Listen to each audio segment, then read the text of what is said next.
All right. Good afternoon. My name is Nate Dobis. This is my chief memorandum project, and I chose to do this on Baltimore, Maryland. The city of Baltimore experiences a significant amount of violent crimes. These include murders, rapes, robberies, assaults, crimes along that nature.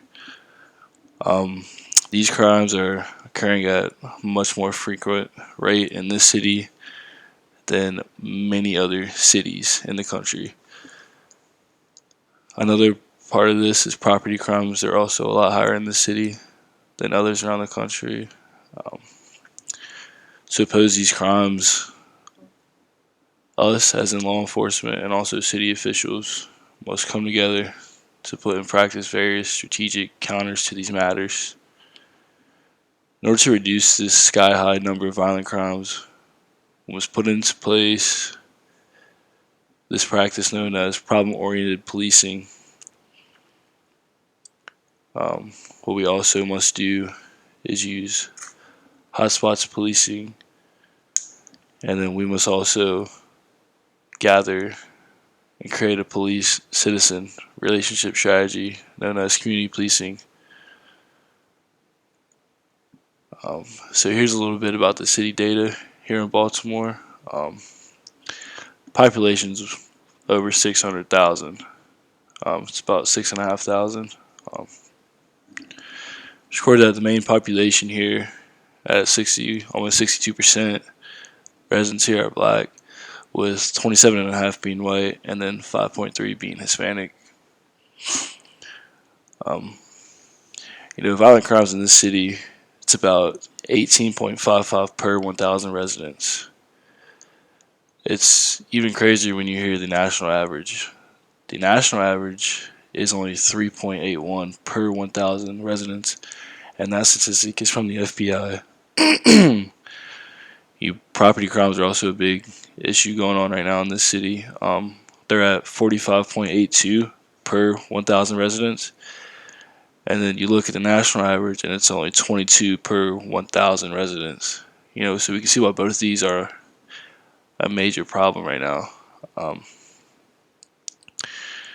I've gone over and looking into what problems the city's facing, and I think I know what areas need to be improved the most. I've researched other police strategies and see what other departments are doing around the country to combat these similar issues that we're facing, especially the violent crimes and property crimes. So I reviewed many case studies on these topics. So these are the three police strategies I will be putting into effect. Problem-oriented policing that uses the Sarah model, hotspots policing, and lastly, community policing. To see a positive result in the high rate of violent crimes we're experiencing, we're gonna first put into practice problem-oriented policing. Like I said, uh, this strategy is used in areas that are witnessing increasing levels of violent crimes and also property crimes. It does this with the implementation of the Sarah model, which I'll get into later about describing what that is. We're going to use the hotspots policing to visibly lay out a map of the city and see where these crimes are happening most frequently, so we can directly target these troubleshoot areas.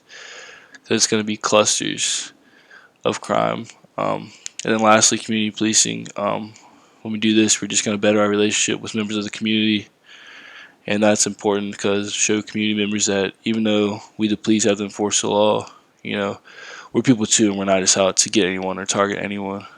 Um, so I'll get into the first one, problem-oriented policing. Like I said earlier, the violent crimes in the city are 18.55 per 1,000 residents, and the national average is only 3.81 per 1,000. With that said, we're at about a 6 times the national average.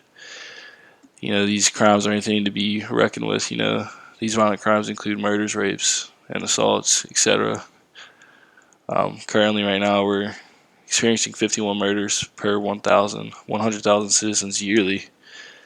You know, Right here in Baltimore, there are 59.6 rapes per 100,000 citizens. There's even, whopping 886 assaults per 1,000 citizens going on right here in Baltimore. That's not eye-opening enough with those statistics.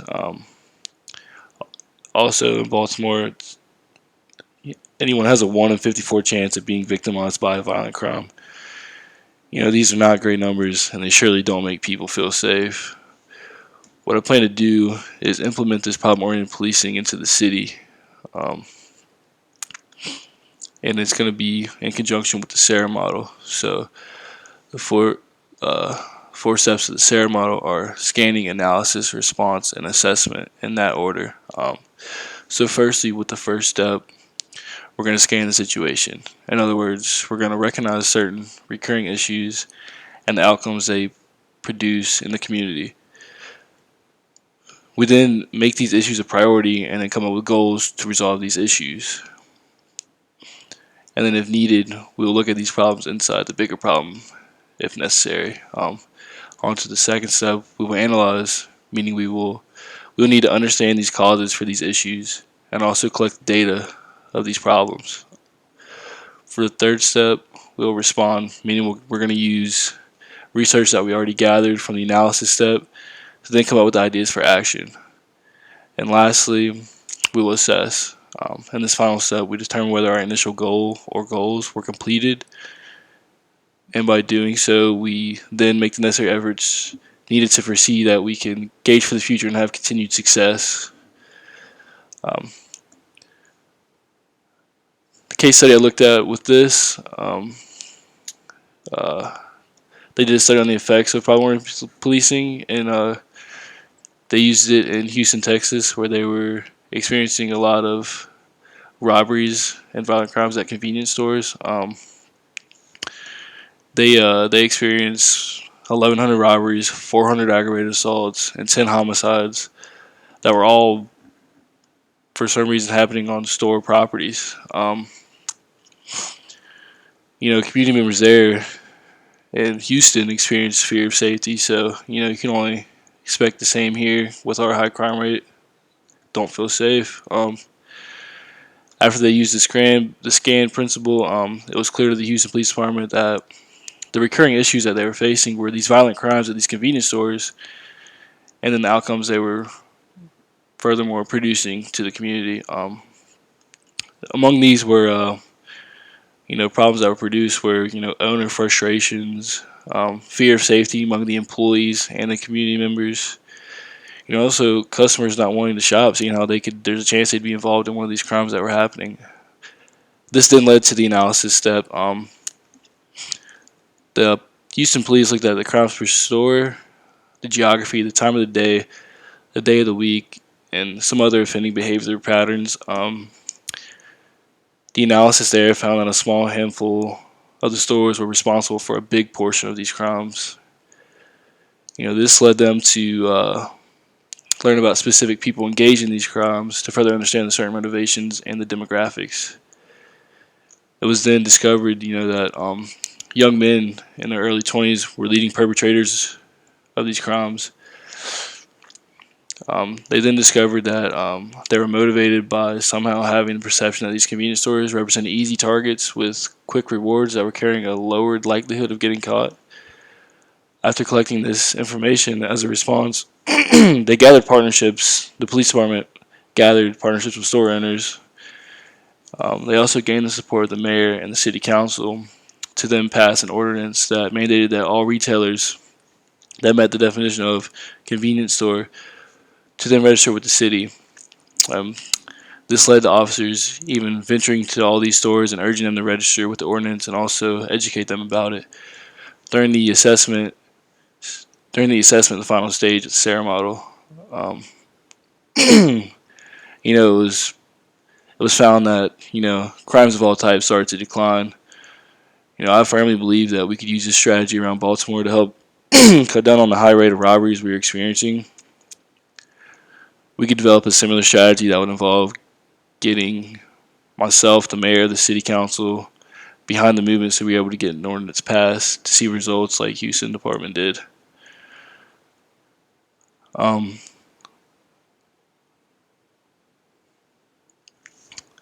This next strategy, I also think would be very helpful to us. It's hotspots policing. The theory behind hotspots policing is that crime doesn't occur evenly over landscapes, but rather instead they appear in clusters in small areas. Like you can see on the photo right here, there's crime throughout the city, but in these hotspots you can see there's just clusters of more condensed crimes happening. And so we we focus on those. Example of this I found working. It was actually at a state relatively close to us, New Jersey. In Jersey City, there around 4% of the streets and intersection areas accounted for almost half of the city's total narcotic arrests. These were the same streetways that were responsible for disorderly arrests that year. Also, problem-oriented policing and hotspots policing work hand in hand to reduce violent crimes.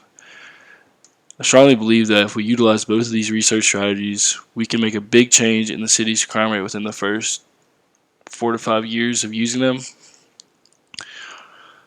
Last but not least, that I want to use is community policing. An example of this being beneficial was actually in New York. The community policing efforts there are given credit towards contributing to the city's extremely well documented decreasing homicide rate. They went from 2,245 murders in 1990 all the way down to 983 murders in 1996. These aren't numbers that we can just ignore. Our city, could see drastic changes in just a minimum 3 years from what this study suggests.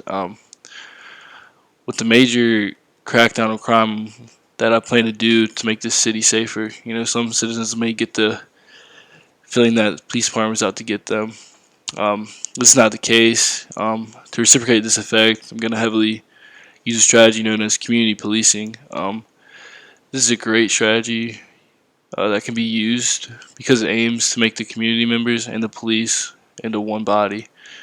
It makes the citizens feel safe around us, and they don't get that idea, that we're just out to get them. Furthermore, I'm going to collaborate with some local businesses on some greeting meets. Perhaps maybe an example could be with a local coffee shop. We could host a coffee with a cop. That way the public can come out and grab a coffee with me, the chief, and also other officers. They can ask any questions and we will be glad to answer. And that will greatly improve citizen-police relationships. We want to be as involved with our community members as we can. So with that being said, I also want to create an after-school program for kids whose parents are still at work, until 5. We'll host kids that don't have a sitter or those that just want to be a part of it after school until 6. We'll have a meal for them and also various activities such as basketball, soccer, drawing, etc. This will help parents out that don't have enough for a sitter but want their kids to be safe.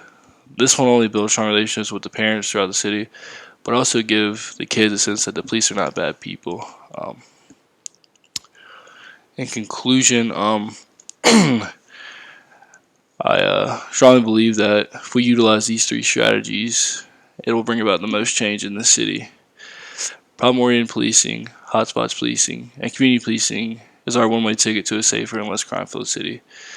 We'll diminish crime while utilizing the SARA model through problem-oriented policing to scan, analyze, respond, and assess various crimes throughout the city to get a better understanding of what works and what doesn't work so we can focus on the problems. Hotspots policing goes hand in hand with problem-oriented policing. It does this by mapping small clusters of where crime is happening and at what time or times.